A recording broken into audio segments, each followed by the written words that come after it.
Bom pessoal, no vídeo de hoje vou falar um pouquinho sobre algumas dicas que vão melhorar o seu deslize na água. Às vezes nós nos locomovemos, aceleramos o movimento de braços e pernas e geralmente quase não sai da água, parece que a gente está patinando um pouquinho, né? Mas vou trazer a vocês agora, nesta videoaula, algumas técnicas que vão favorecer nesse deslocamento e aumentar um pouco também a sua percepção na água. Isso vai fazer com que você se desloque deslizando um pouco mais. Então, vejo vocês depois da vinheta.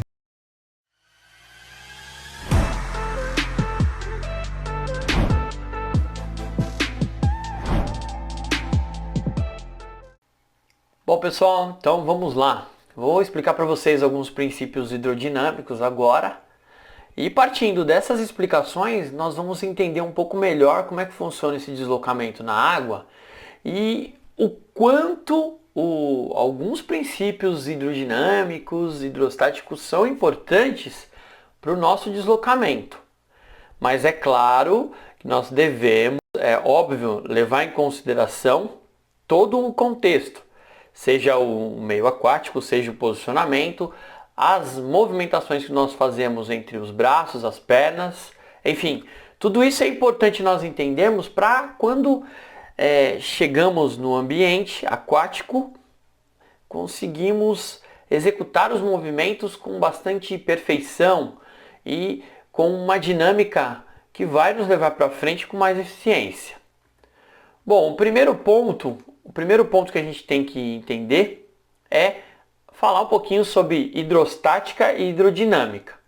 O que seria a hidrostática e hidrodinâmica? O estudo das forças que atuam sobre o corpo no meio líquido, né? Então, aqui nós vamos estudar todas as propriedades que a água nos oferece no que se refere às movimentações que nós vamos fazer nesse ambiente.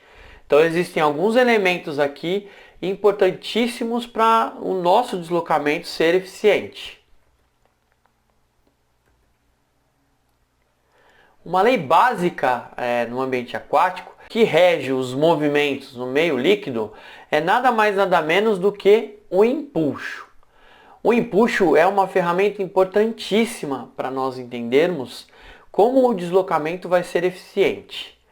É lógico que a gente tem que entender um pouquinho desses princípios e para isso o professor ele precisa ter o entendimento de como é que funciona essas leis no ambiente aquático para facilitar o aprendizado do aluno.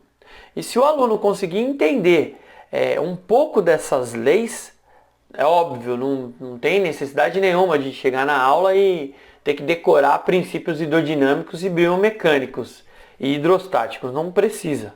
Mas se tiver a oportunidade de entender um pouco sobre isso, vai conseguir fazer suas movimentações mais fluídas, com um deslize maior.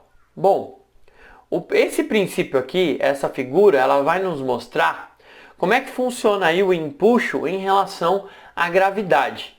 Como diria então o princípio de Arquimedes, que vai falar sobre isso mesmo, que é um corpo quando imerso no fluido recebe uma força de baixo para cima que é igual e proporcional ao volume de massa líquida deslocada. Então estou falando do empuxo. Então se o empuxo ele é maior do que o peso, ou seja, o objeto que está no meio aquático, ele tem menos densidade, o empuxo vai ser maior. Então aí eu vou conseguir promover a flutuabilidade. Então se você consegue manter o corpo alinhado e dentro desse alinhamento manter a sua estrutura desde a cabeça, do quadril até as pernas bem retinho, você vai promover uma melhora na flutuabilidade. Então esse princípio é importante nós entendermos. Existe uma gravidade, vamos dizer assim, uma gravidade específica no ambiente aquático e implica na flutuabilidade da pessoa.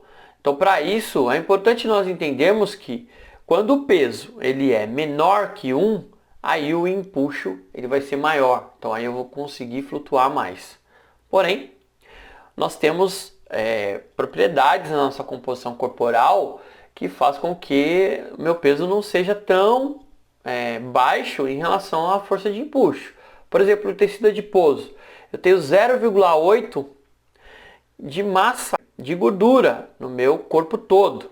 Eu tenho 1,0 de massa muscular e eu tenho de 1,5 a 2 de massa óssea. Então, se nós fizermos o conjunto da obra, nós temos um percentual de gordura maior ou uma massa magra maior, vai depender da estrutura do meu corpo em relação à flutuabilidade. Então, se o indivíduo é mais leve, ele vai flutuar um pouco mais. Se a pessoa é um pouquinho mais pesada, vai flutuar um pouco menos. Mas a postura é fundamental para alinharmos o corpo em relação à lâmina da água. Então isso é importante nós sabermos. Dois aspectos que estão relacionados ao movimento. Então quando nós executamos os movimentos dos braços, das pernas, o trabalho combinado da respiração, existem dois aspectos importantíssimos no meio aquático que vai trazer o produto final, né? Que é o deslocamento do indivíduo na água. O primeiro é a propulsão, é ela que vai me levar para frente, ela que vai fazer com que eu desloque, né? A força propulsiva. Isso nós temos força propulsiva de membros superiores e de membros inferiores.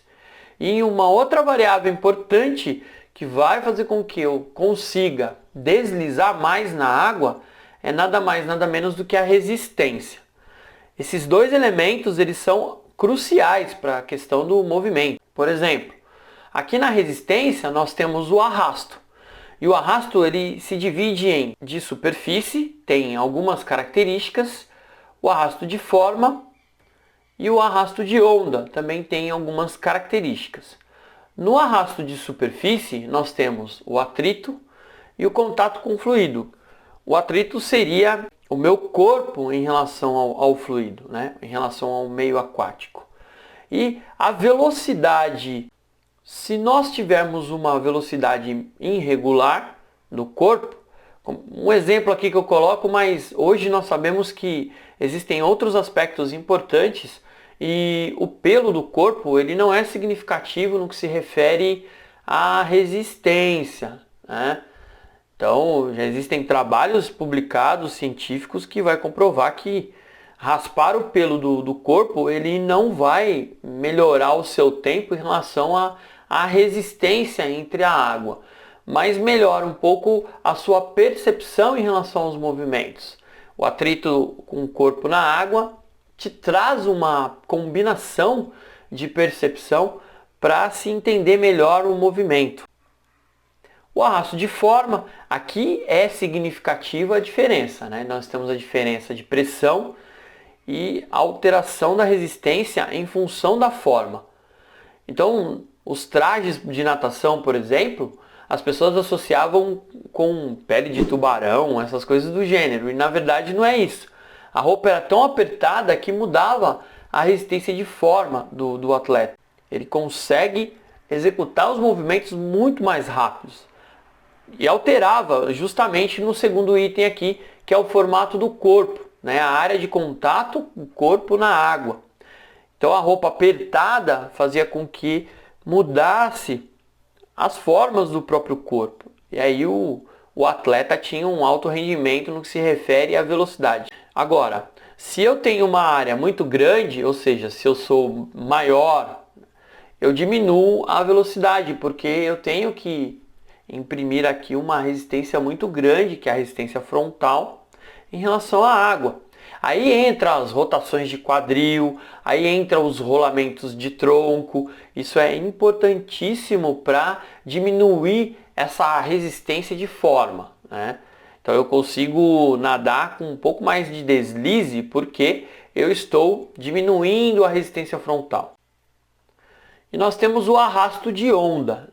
A resistência imposta por ondas geradas na interface entre dois fluidos, o ar e a água. Então aqui está muito relacionado às alavancas que eu vou fazer. A velocidade de deslocamento e a amplitude, que é a técnica dos movimentos, elas são importantíssimas. Então, as movimentações que eu faço quando eu estou propulsionando com os braços, é importante os posicionamentos estarem em regiões que otimizem essa força para mandar o meu corpo para frente. Então, é bem importante isso.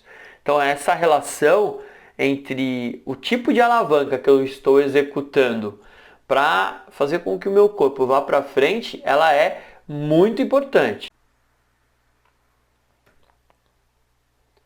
O elemento que está relacionado à propulsão vem em um princípio importantíssimo de Bernoulli.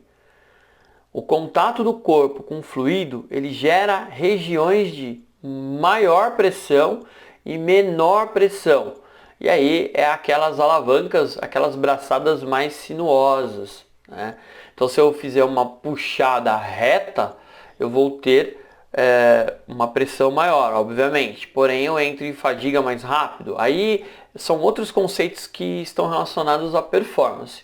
Mas se eu conduzir as minhas braçadas em posições que me geram pressão significativa para me apoiar, eu com certeza vou para frente muito mais rápido. Então as diferenças de pressão, elas geram força vertical de sustentação. E aí nós entramos em uma outra teoria, que é a teoria do vórtex. São movimentos circulares e nesses movimentos circulares geram turbilhões que promovem propulsão do corpo. Então essa figura aqui, ela nos mostra uma puxada que tem uma flexão de cotovelo, uma rotação medial de ombro interna, e isso faz com que gere vórtices que estão simbolicamente nessa figura aqui das lâminas, né? Essas hélicezinhas que estão aqui abaixo. É o resultado das movimentações da minha braçada quando ela é um pouco mais sinuosa, quando ela não é reta. Então essas movimentações geram vórtices e esses vórtices vão propulsionar o corpo para frente. Então isso é muito importante saber. E dentro dessa perspectiva, então é importante nós nos posicionarmos de forma correta na água. Se nós nadarmos com o tronco todo sem estar numa posição ideal, nós vamos ter um certo problema aí no que se refere ao deslocamento. Então conta muito o posicionamento e conta muito essa percepção que eu tenho entre a água para executar as braçadas com mais eficiência, executar as pernadas também com mais eficiência e aproveitar o produto final, que é o deslize. Se eu não aproveitar o deslize do corpo depois que eu faço os movimentos, eu vou perder muita qualidade nessas movimentações. Como vimos na videoaula de hoje, existem várias dicas que podem ser encaixadas nos nados ao longo das aulas, ao longo dos deslocamentos que nós fazemos no meio aquático. Cabe, entender bem essas dicas e prestar bastante atenção no seu posicionamento de corpo. Prestar bastante atenção no que acontece depois que vocês executam os movimentos, né? Então, como eu sempre falo e já falei em outros vídeos, existe uma questão muito importante que é a percepção do nadador, da nadadora no ambiente aquático. Então a cada movimentação tem um produto e esse produto é o deslize do corpo. Então nós precisamos entender bastante isso para que de fato o nado ocorra com sucesso.